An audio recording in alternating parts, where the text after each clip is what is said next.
jardim também não está funcionando. Não era para desligar, amor? Music.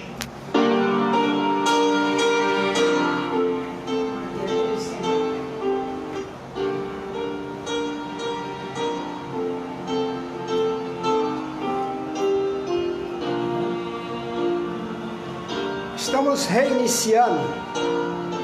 Pequeno problema técnico, como sempre, às vezes, acontece, né? Vamos ler o texto da Palavra de Deus, João, capítulo 14. Nós vamos ler o verso 19. Assim nos diz a palavra: ainda um pouco e o mundo não me verá, mas vós me vereis, porque eu vivo e vós vivereis. Jesus estava dizendo,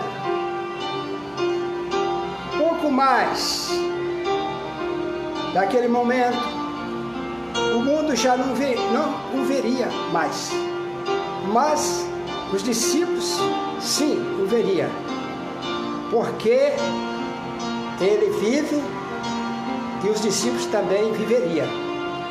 E essa mensagem nós tomamos para nós nesta noite. Jesus vive, e porque ele vive, nós também vivemos. Este é o texto e nós estamos falando sobre a ressurreição de Cristo. O que é a ressurreição de Cristo? O que ela significa para você e eu? Ela é a chave da salvação daquele que crê em Jesus. E a pergunta aqui é: você crê? Então você é um salvo por Cristo Jesus. A vida, a morte e a ressurreição de Jesus Cristo são fatos importantes da história para os que crê em Jesus Cristo, como testificamos, ou seja, como testificaram os apóstolos a respeito da ressurreição de Cristo. A ressurreição de Cristo foi o ponto mais elevado de uma primeira vinda. Ela possibilitou as outras etapas do plano de Deus para a salvação da humanidade.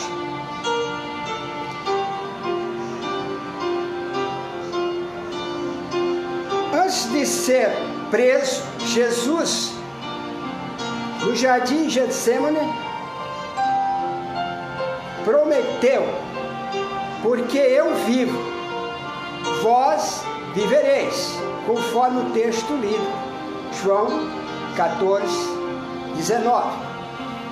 Jesus esteve explicando aos seus discípulos que ele estava prestes a morrer, o que demonstra o seu amor pela humanidade.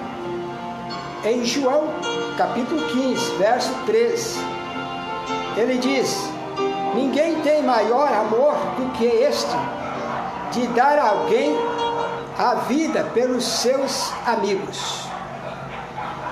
Você tem amigos? Você tem amigos que possa confiar? Deixa eu fazer uma pergunta para você. Jesus é o nosso maior amigo. Há possibilidade de ter amigos? Sim. Mas faz uma prova se alguém é seu amigo. Chama ele para um pacto e diz: qualquer coisa que eu fizer que não é do teu agrado, vem e fala comigo. Se tiver que me corrigir, usa a palavra de Deus e me corrija. E faz uma experiência para ver se essa pessoa é realmente seu amigo. Em certo tempo, com certeza, você vai ficar sabendo que aquele pacto que você fez com ele fora quebrado. E você vai ficar sabendo por terceiro. E isso é só uma vez que você ficou sabendo. Imagina quantas vezes, em vez dele falar com você, ele foi falar para terceiro. Isso, quem tem um amigo assim não precisa ter inimigo. Entendeu? Então, o que eu quero dizer aqui é o seguinte: Jesus é verdadeiro amigo, nele nós podemos confiar. Amém? E é assim que nós podemos entender se alguém é realmente o nosso amigo. Faz um pacto com ele. Olha, tiver alguma coisa contra mim, fala direto para mim. Se quiser reclamar alguma coisa de mim, reclama comigo, reclama para mim. Se tiver uma correção a fazer sobre a minha pessoa, usa a Bíblia e fala direto comigo. Aí você vai saber se realmente essas pessoas são amigos, tá? Em Jesus você pode confiar. Observe bem, Jesus estava explicando aos seus discípulos que ele estava prestes a morrer. O que demonstra o seu amor pela humanidade. Em João capítulo 15, verso 13, ele diz: ninguém tem maior amor do que este, de dar alguém a vida pelos seus amigos. E aí, a pergunta: vamos ver realmente como Jesus realmente era e é amigo daqueles que creem nele.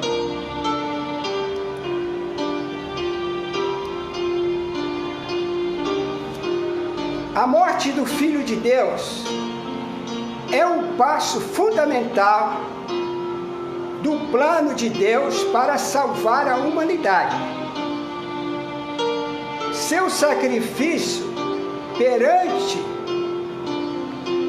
cada pessoa que estava ali naqueles dias prova o grande amor de Jesus. Seu sacrifício permite que cada ser humano tenha a oportunidade de ser de ter os seus pecados lavados e de se tornar amigo de Jesus Cristo e de Deus, o Pai. Ele não apenas nos tornou amigo, ele não apenas nos tornou amigo de Deus, mas nos convidou a viver com ele para sempre. Como membros da família de Deus, meus queridos, isso só é possível ser membro da família de Deus pela ressurreição de Cristo. Aleluia! Cristo vive, e porque ele vive, nós também vivemos. Meus amados, os apóstolos ouviram estas palavras de Jesus, mas não entendiam o motivo do que estava para acontecer, que seria a morte de Jesus. Na verdade, Jesus estava a passar por uma morte terrível para lavar muitos pecados, ou seja, para levar muitos pecados sobre si na cruz, para levar muitos à vida eterna. Era necessário que Jesus morresse e ressuscitasse para levar muitos à vida eterna. Para isso, Jesus precisaria ficar na sepultura por 3 dias e 3 noites, e depois fosse ressurreto pelo Pai. Tudo isso aconteceu porque era profecia que tinha que se cumprir. Meus amados, pela ressurreição de Jesus Cristo, todos que se arrependem também serão ressurretos dos mortos. Pela ressurreição de Cristo, todos que se arrependem também serão ressuscitados no porvir, no grande dia da volta do Senhor. Quando Jesus voltar, pela graça de Deus, todos têm a oportunidade de escolher o caminho da salvação para viver eternamente no reino de Deus. Deus deu essa oportunidade a todas as pessoas. Todos têm a mesma oportunidade de escolher o caminho da salvação para viver eternamente no reino de Deus. Aleluia! Se você ainda não fez essa escolha, faça. Será a melhor e maior escolha que você possa fazer. Desde então, Pedro começou a pregar a Cristo ressurreto. Após a conversão através do Espírito Santo, os apóstolos proclamaram ao mundo que a ressurreição de Jesus Cristo era a porta de entrada. A ressurreição de Jesus Cristo era a pedra fundamental de seu ministério. Com grande poder, eles davam testemunho da ressurreição do Senhor Jesus Cristo, conforme Atos, capítulo 4, verso 33. O que eles tinham visto com os seus próprios olhos, eles deram continuidade ao ministério do Senhor. Eles davam um grande testemunho do que viram e ouviram da palavra de Deus, que eles tinham visto com os seus próprios olhos. Lhe deram confiança para pregar o evangelho da salvação, conforme 1 Coríntios capítulo 15, verso 5. Eles estavam dispostos a dar a própria vida por amor ao evangelho. Isto, eles aprenderam o que é ser amigo com Jesus, e passou a estar disposto a dar a sua própria vida por amor ao evangelho. Isto é ser amigo. E Jesus prometeu ser o amigo e é amigo de todo aquele que nele crê. O que eles tinham visto, eles passaram a ensinar e a pregar. Eles estavam dispostos realmente a dar a própria vida por amor do evangelho. Eles conheceram a verdade e por ela foram libertos. Eles foram humildes, mas também foram humilhados. Como Jesus foi humilhado, eles também foram humilhados. Eles foram humilhados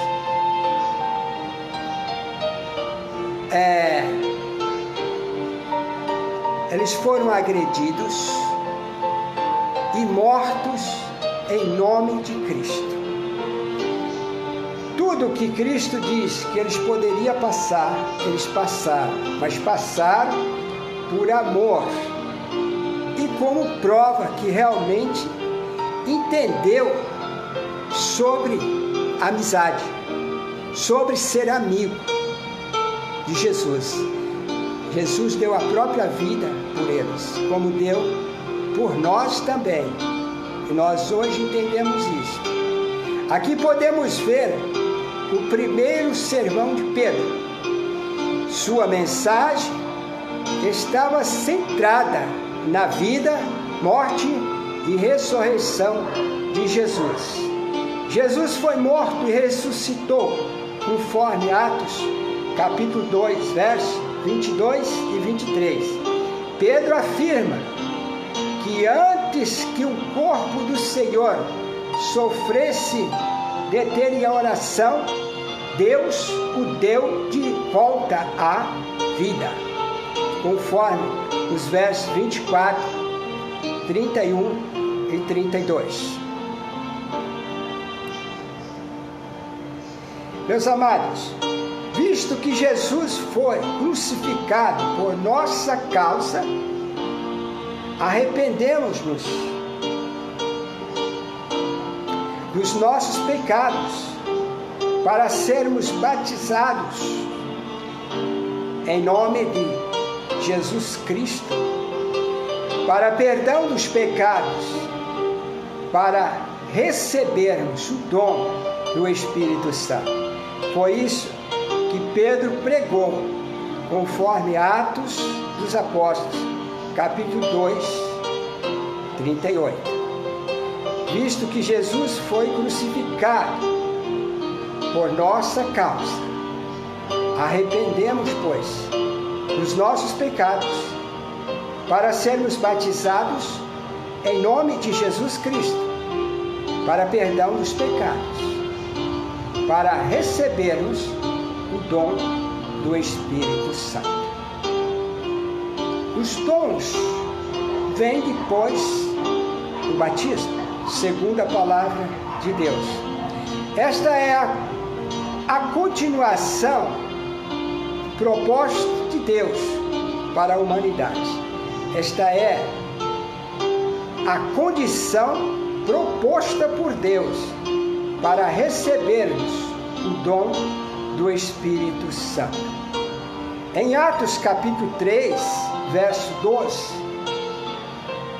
a humildade de Pedro e João ao curar um homem coxo de nascença.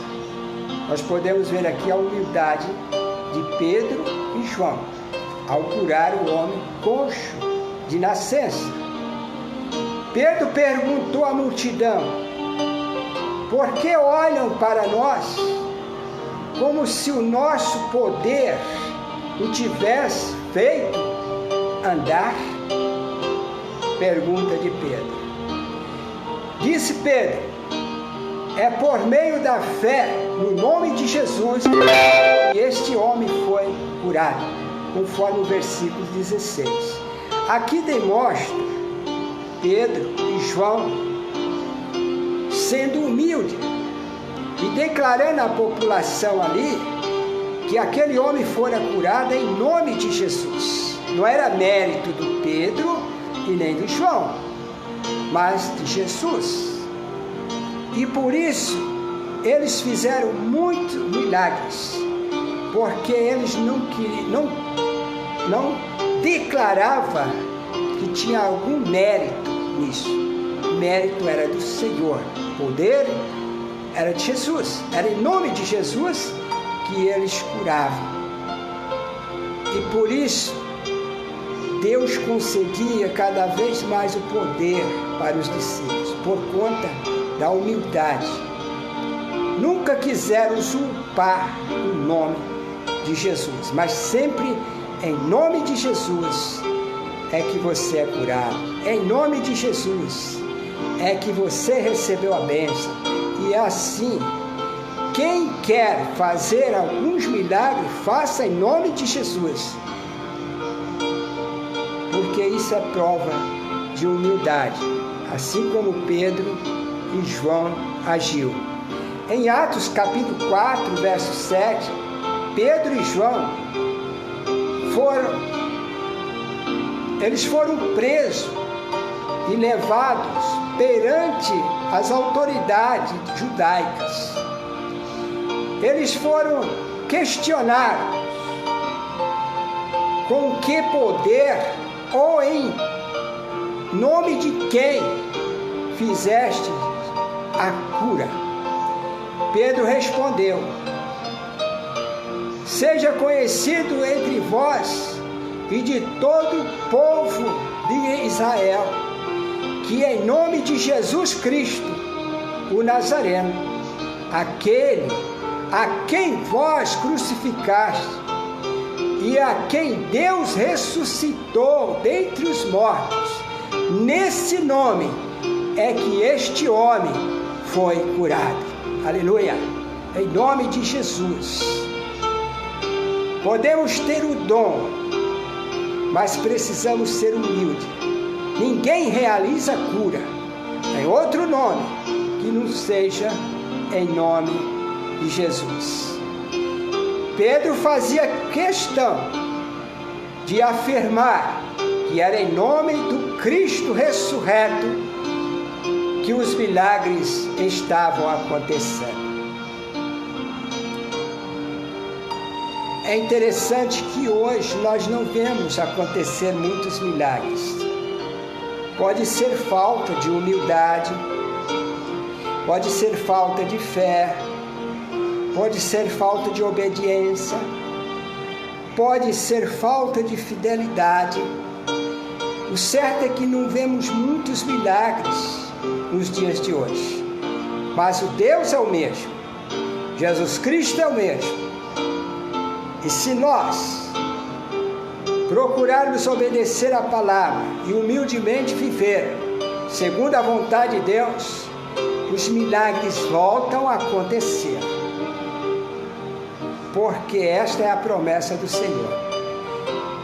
Paulo prega a mesma mensagem. Ele nunca mudou sua mensagem. Estas são as palavras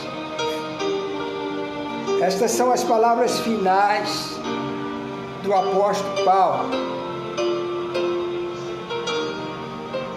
Veja o que diz Paulo.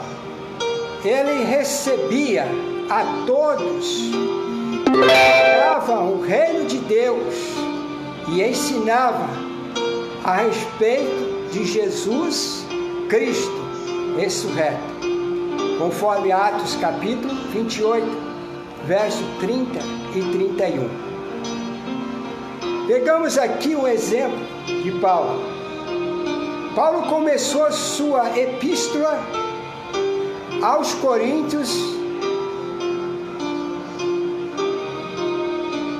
e ele dizia ali aos cristãos de Roma também, afirmando que ele tinha sido separado para o Evangelho de Deus, conforme Romanos capítulo 1, verso 11.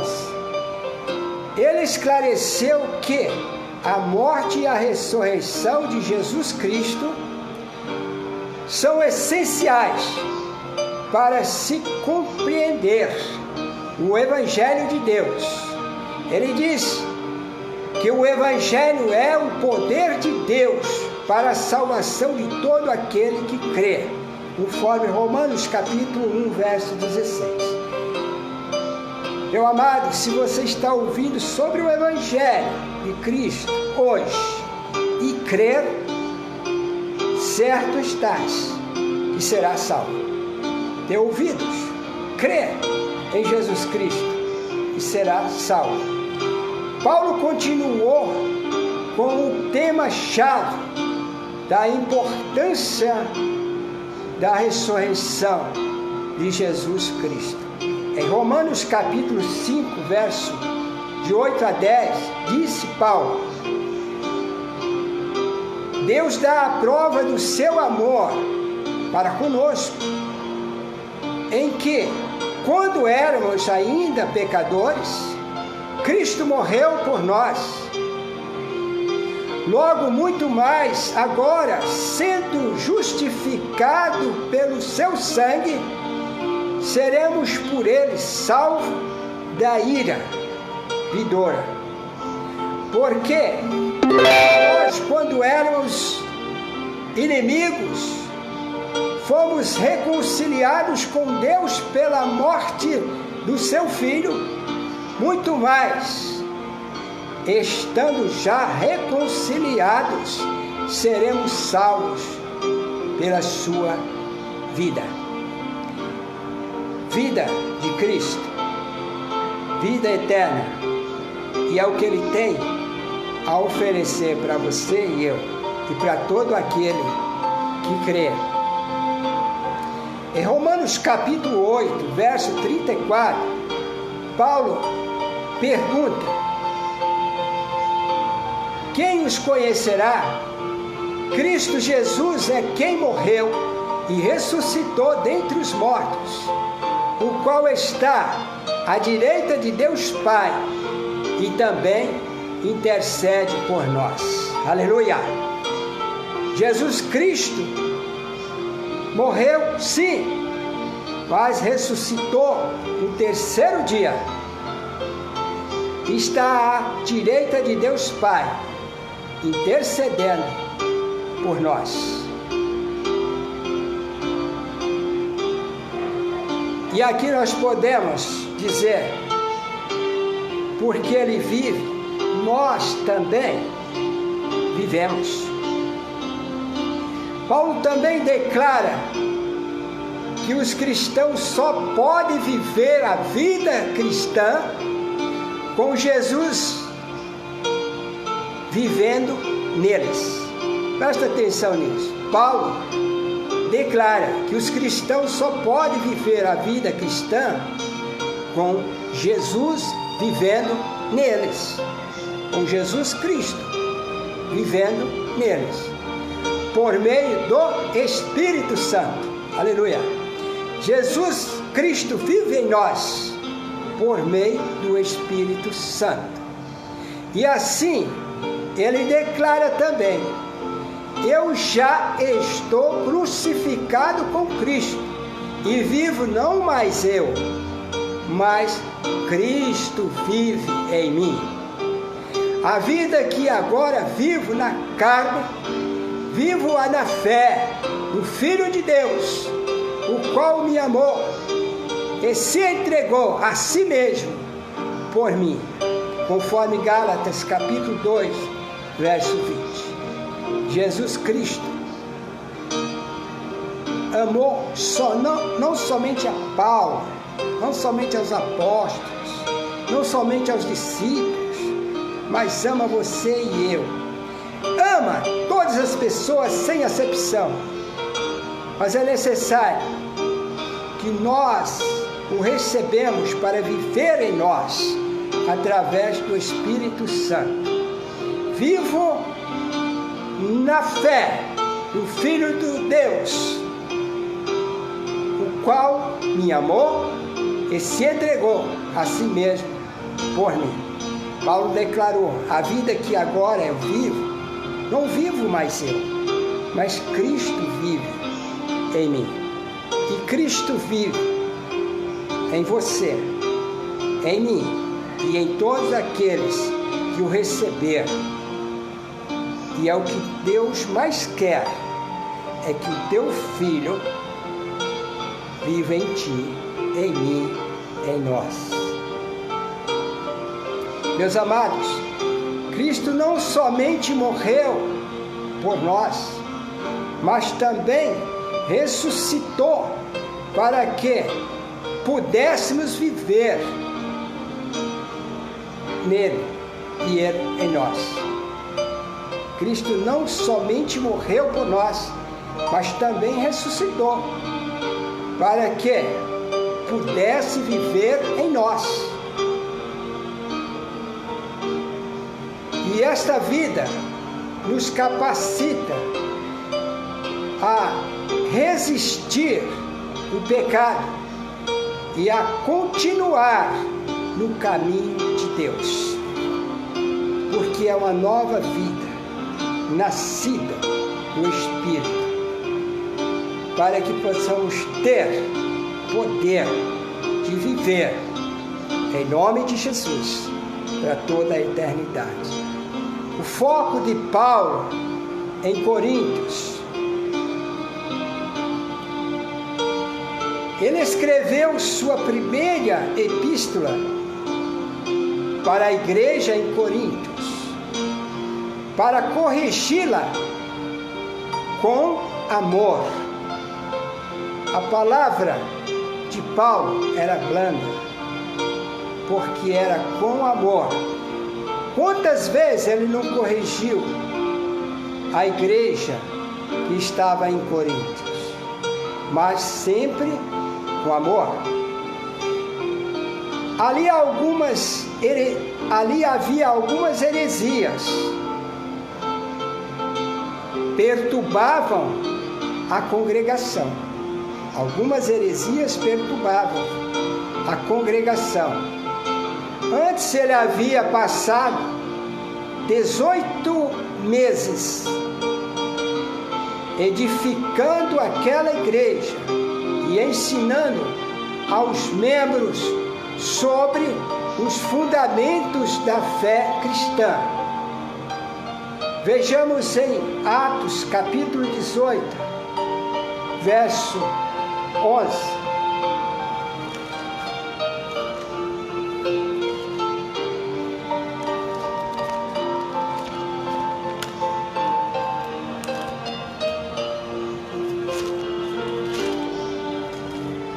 Atos 18, verso 11.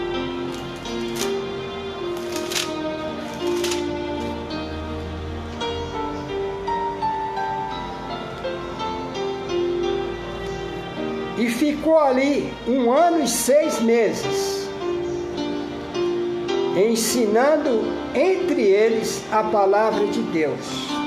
Paulo, como missionário, fundou aquela congregação, aquela igreja, e ficou ali 1 ano e 6 meses, ou seja, 18 meses, ensinando aquela congregação. E quando dali ele partiu, pelas notícias, ainda ficou sabendo que havia heresia naquela congregação. Então ele enviou outras cartas e continuou corrigindo aquela congregação. Para quê? Para que tivesse verdadeiramente vida, para que vivesse realmente a verdade, pela qual eles foram libertos. Conhecereis a verdade, e a verdade vos libertará. Meus amados, Paulo passa o resto deste capítulo falando sobre a ressurreição dos mortos. Além disso, ele deixa bem claro que a ressurreição de Cristo é a garantia da nossa ressurreição. Aleluia! A ressurreição de Cristo é a garantia da nossa ressurreição. É o que Paulo declara. Para quem é o reino de Deus? Fazemos aqui uma pergunta. Para quem é o reino de Deus? O reino de Deus é para os cristãos fiéis. E precisamos guardar isso na nossa mente e no nosso coração. O reino de Deus é para os cristãos fiéis. A chave do reino de Deus, e vamos prestar aqui bem atenção, a chave do reino de Deus prometido no Evangelho é a ressurreição de Jesus Cristo. Se não fosse pela ressurreição de Cristo, ninguém alcançaria o reino de Deus. Se não fosse pela ressurreição de Cristo, não haveria reino de Deus, não haveria rei messiânico, não haveria nem seguidores ressuscitados para servi-lo. Mas por conta da ressurreição de Cristo, também nós seremos ressurretos na volta do Senhor Jesus até as nuvens. Meus amados, precisamos estar certos que Deus que nos dá a vida, é Deus que nos dá a vitória, por meio de Cristo ressurreto. Deus nos dá a vitória por meio de Cristo ressurreto. A nossa vida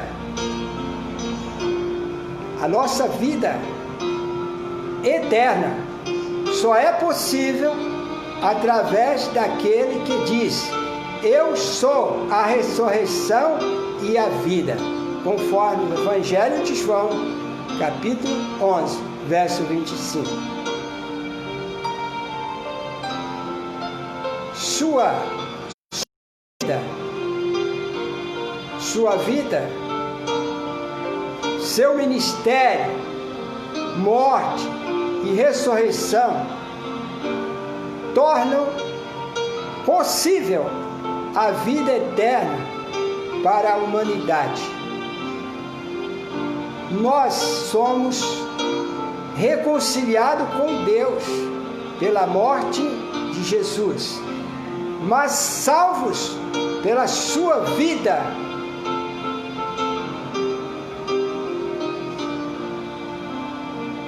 Porque pela sua vida nós também vivemos.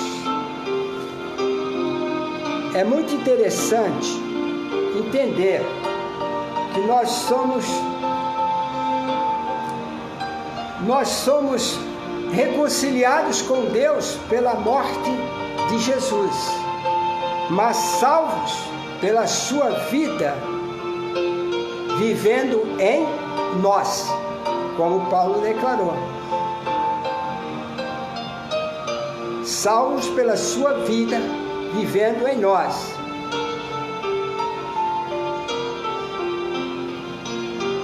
Jesus vive em nós, intercedendo com sumo sacerdote, que é o que ele é. Ele vive em nós, intercedendo por nós, como sumo sacerdote.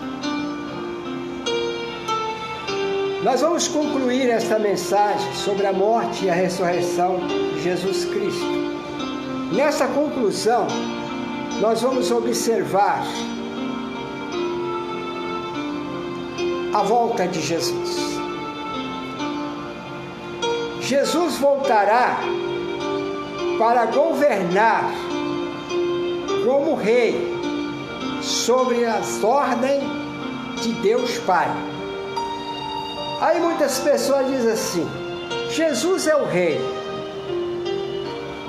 Ele veio, nasceu, viveu,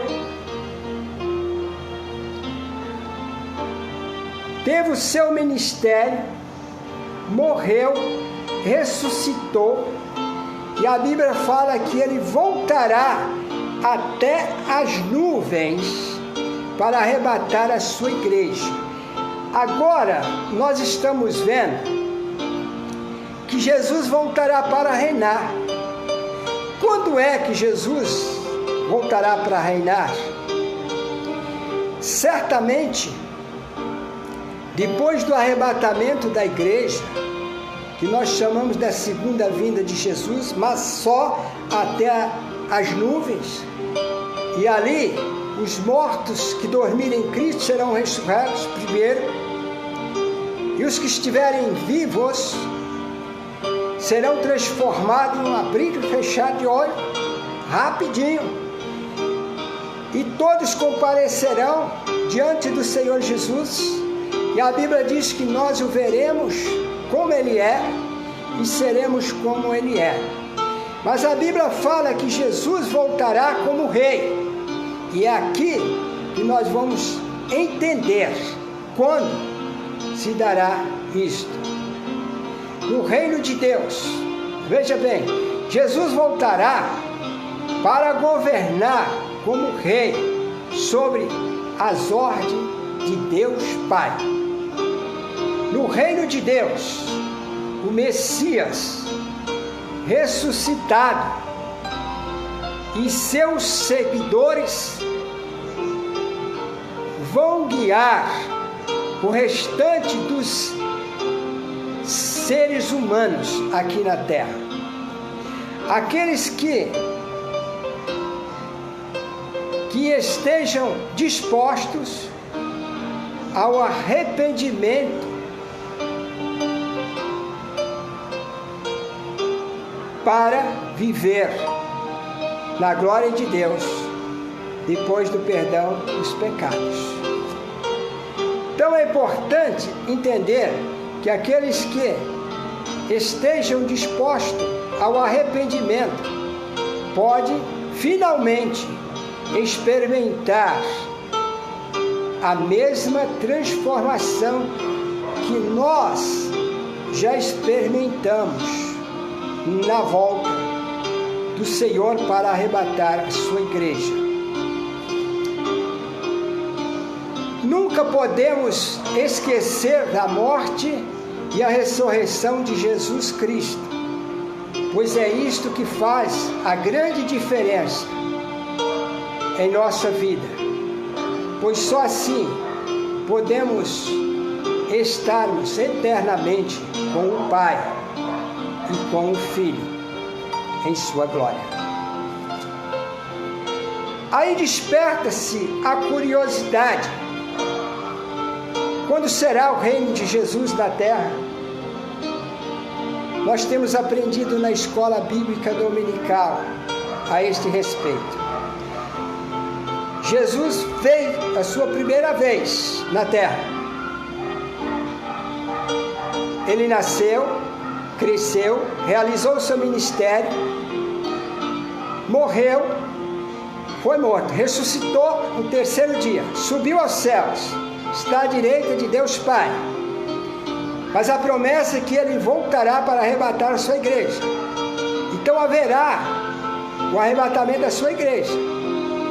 Depois do arrebatamento da sua igreja, entrará o anticristo. O arrebatamento da igreja, segundo o que temos aprendido, nós chegaremos até o princípio das dores, e não na grande tribulação.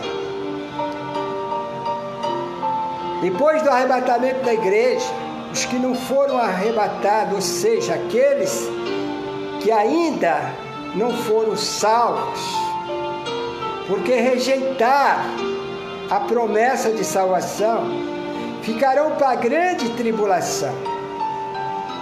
E entrará o anticristo, com promessas de fazer um só governo mundial,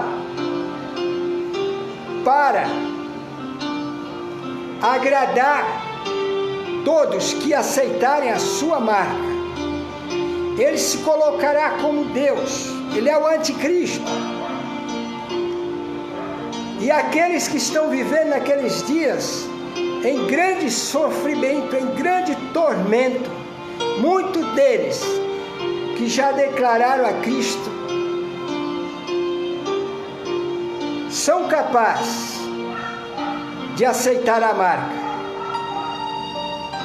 pela falsa promessa de vida fácil. Poderão comprar, comer, vestir, calçar, todos aqueles que têm a minha marca na mão ou na testa. E muitos, para não passar aquele problema difícil ali, aquela grande tribulação e fome, sem ter o que comer, sem ter o que vestir, não podendo comprar, não podendo vender, vão aceitar. Mas quando chegar nos 3 anos e meio do seu ministério, aí ele começa a apertar mais, até os seus escolhidos que aceitaram a marca, quando rejeitar, quando aceitar a proposta dele de fazer tal coisa, e não realizar aquilo pelo qual foram ordenados a realizar, também serão mortos. Ele já estará furioso.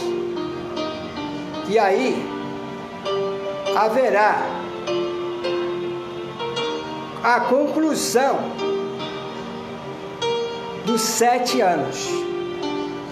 E só aí ele será exterminado. E o povo de Deus que permanecer depois na grande tribulação também serão salvos, mas, todavia, como pelo fogo, muitos não resistirão e se cederão para o anticristo. Depois, Jesus realmente voltará. Depois deste tempo, Jesus realmente voltará como rei e pisará no monte do qual ele subiu aos céus. Ali haverá poucos judeus. As duas testemunhas já morreram, mas sobraram 147 mil escolhidos por elas. Então, essas 147 mil são aqueles que muitas pessoas não têm o conhecimento.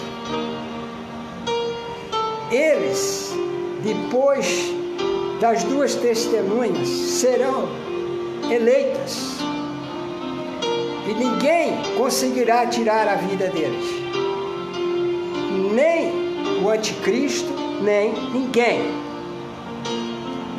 Vão procurar matá-los, mas não conseguirão. Estes são os 147 mil escolhidos. E subirão juntamente com aqueles que foram alcançados na grande tribulação. Esse anticristo já era. E depois, então, essas pessoas serão também arrebatadas. Jesus vencerá a guerra para os judeus e para aqueles que ficarem naquela época. Se chama a guerra do Armagedon. Ele descerá no mesmo lugar de onde ele subiu aos céus. O Satanás será preso por 1000 anos e haverá paz por 1000 anos, exatamente porque Satanás está preso. A besta e os falsos profetas já estão no lago de fogo que arde.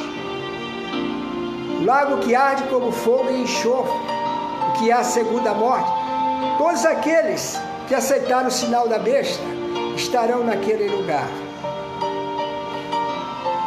Voltarão para reinar com Cristo aqueles que foram ressurretos, aqueles que foram transformados, aqueles que foram arrebatados. E então, o Satanás será preso por 1000 anos e haverá paz na terra. Assim, biblicamente nós entendemos e aguardamos por todo esse procedimento. E aquele que for fiel até o fim, verá, porque a Bíblia diz que precisamos ser fiéis até ao fim.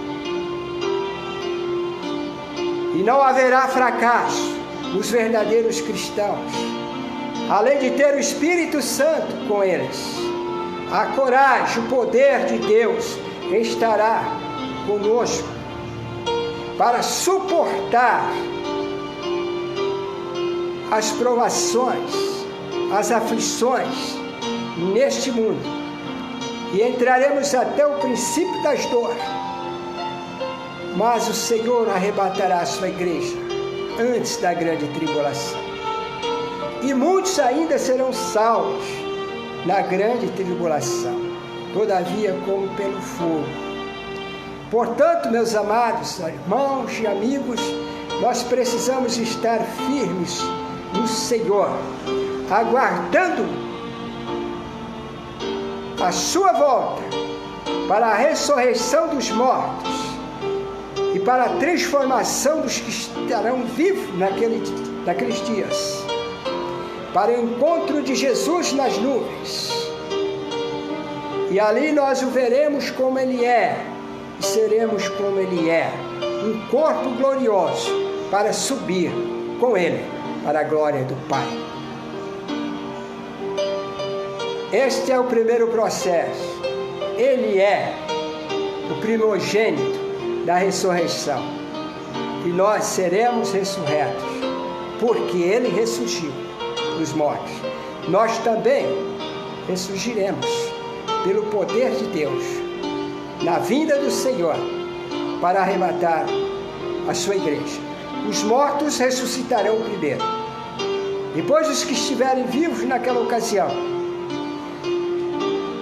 serão arrebatados juntamente com os mortos, e aqui já com o corpo transformado, como o corpo de Jesus, para viver na glória de Deus. Aleluia! Esta é a mensagem que eu tenho aprendido, e esta é a mensagem que eu vos trago nesta noite, para que ninguém venha a perecer. Todavia, deve obedecer a palavra, receber Jesus Cristo como o único e suficiente Salvador. Você que está ouvindo nesta hora, está me acompanhando nessa live, eu vou fazer uma oração.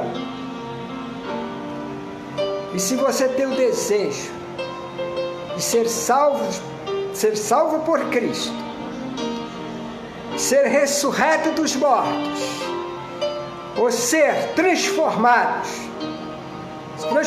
naquele grande dia, para subir até as nuvens, ora comigo, eu quero te ajudar nesta oração.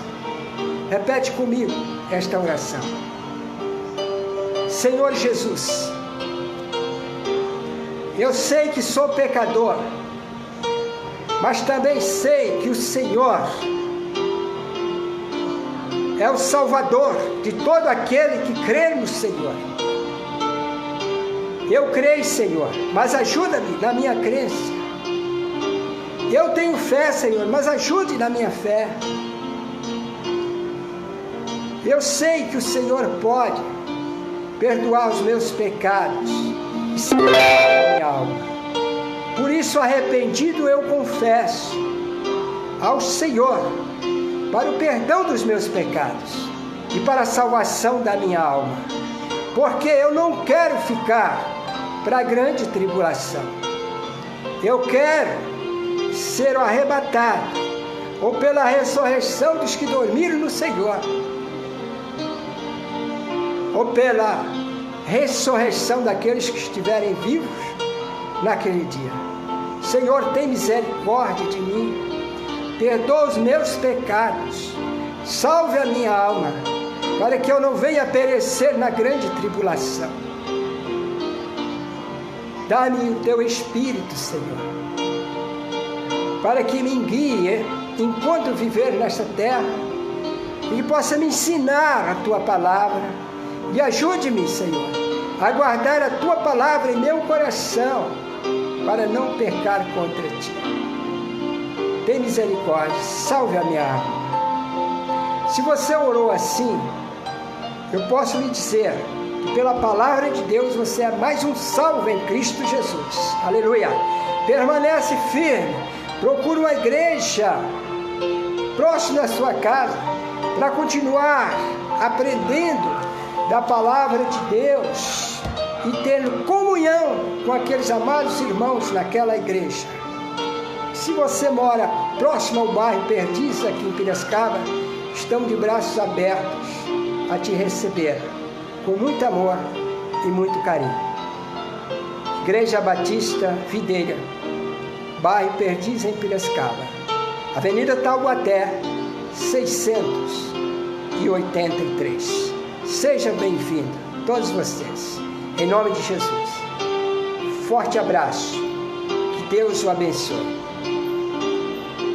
Estamos firmes, estamos juntos, aguardando a volta do Senhor Jesus, porque todos nós queremos estar na glória com o Senhor. Amém?